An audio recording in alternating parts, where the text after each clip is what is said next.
Welcome to my episode, How to Simplify Complexity. Very interesting problem. And first of all, not always you can simplify complexity, okay? Not always. What you can or you cannot always solve the problems totally, but you can use some strategies that can help you on this desire. So one of the things that always in my life I have is the question of one important theory from physics that I already mentioned, that is the complexity theory.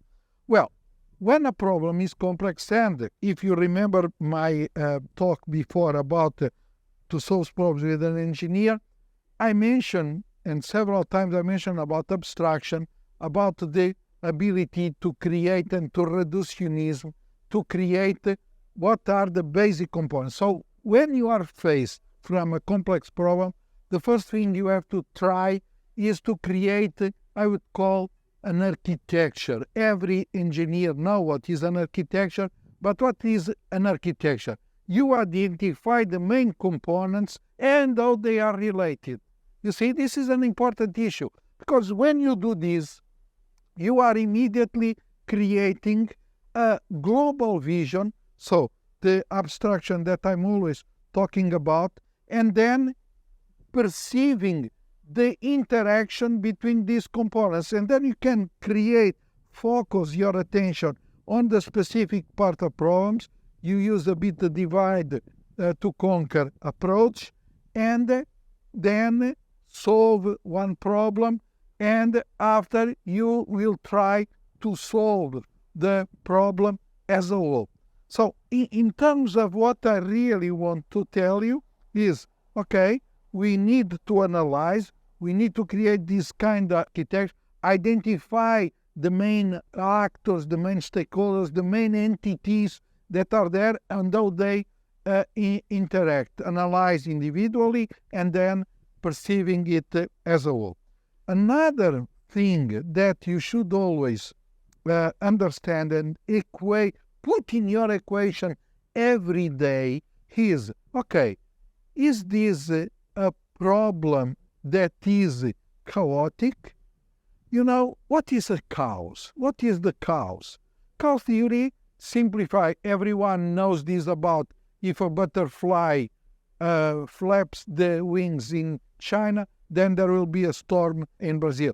No, it's not what we are interested. What we are saying is that little causes can provoke big outcomes.